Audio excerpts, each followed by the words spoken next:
Taimakawa masu rauni a cikin jama'a al'amari ne da yake da muhimmancin gaske. Wannan dalili ya sanya gidauniyar Ultimate Care Foundation ta rarraba injinan niƙa 15 ga wasu mata gwagware da kuma masu ƙarancin samu domin su tallafawa rayuwarsu da kuma marayun da suke ƙarƙashinsu. Wannan rabon injinan niƙa da wani bawan Allah da bai buƙatar ambaci sunansa ya bayar ya gudana ne a Nasfat Village da ke cikin garin Kaduna ƙarƙashin jagorancin Alhaji Auwal Junaidu Lawal, shugaban kwamitin amintattu na Ultimate Care Foundation. Taron raba injinan niƙan wanda ya gudana a ƙarshen makon da ya gabata ya samu halartar malaman addinin musulunci da sauran al'umma maza da mata. Shugaban taron injiniya Mudashir Shitu ya yi fatar alheri ga mutumin da ya ba da waɗannan injinan niƙa, kuma ya yi fatar matan da suka amfana za su yi amfani da injinan niƙan irin yadda ya kamata. I pray that Allah subhanahu wa ta'ala reward this generous brother abundantly. Ameen. Increases him in wealth, health, and barakah. Shi kuwa Dr. Aminu Sarkin Kabala West, wanda ya wakilci uban taro Alhaji Muhammad Shehu Galadima, Sarkin Hayin Banki da kuma babban limamin Gwamnan College Kaduna, jan hankali suka yi ga waɗannan mata da suka amfana. Mata da aka ba ku injin niƙa sabo kar, an yi muku training akan yadda za ku yi tattali na wannan injin niƙa. An koya muku mu'amala, yadda za ku yi mu'amala da kwastomomin. An koya muku yadda za ku yi tattali na kuɗi in kun samu, yadda za ku zama akantoci na kanku.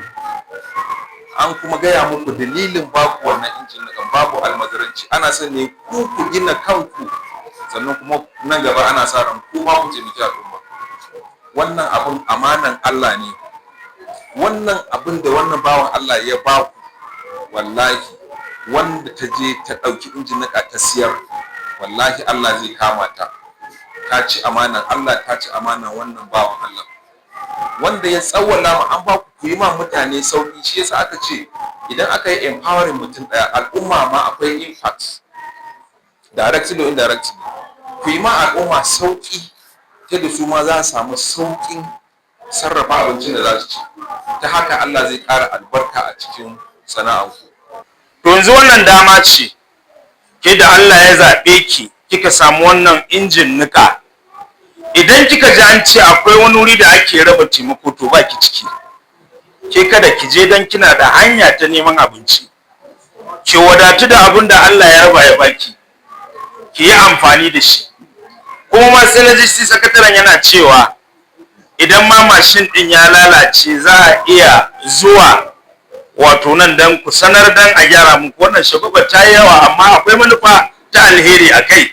Wasu cikin matan sun nuna godiyarsu. Daɗi sosai, Ubangiji Allah ya saka da alheri. Kaga ina da marayu, insha Allah da iko Allah ina ji da Allah zai taimake mu ku riga samu abin da zamu yi kashewa. Ina ma Allah madaukakin sarki godiya da ya bamu wannan abu. Kuma su ma waɗanda suka yi mana suka bamu wannan abu, Allah Ubangiji ya saka musu da gidan aljanna. Allah ya tara mu gaba ɗaya a gidan aljanna, yanda suka taimaki waɗannan yara, Allah ya taimaki bayinsu. So on behalf of the beneficiary, I will say a very big thank you to the organizers of this great foundation, that is the Ultimate Care Foundation. We are very, very happy, and we say Jazakumullahu khairan to them.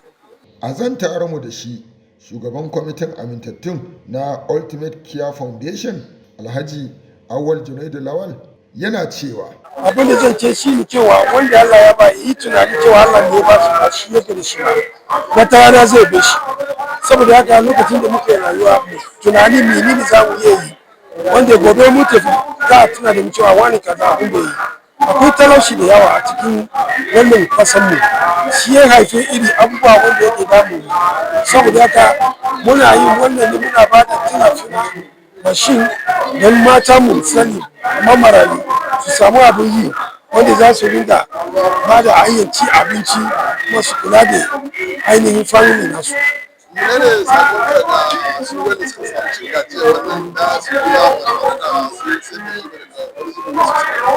sakonmu da babban murya shine cewa su ji tsoron Allah, su ji tsoron an ba su wani abu ba don su sada ba ne, mu kuma ba su dama cewa za a ba su kudin man fito, za a kuma ba su kudin bakin mai, kaga kowane zai samu wajen 14,000 kenan na maintenance. So wanda ya samu damuwa da wannan injin ya kira mu za mu zo mu gyara mashi, kada su sada shi, su rike a masa amana, su suma su ajiye wani abu saboda gobe.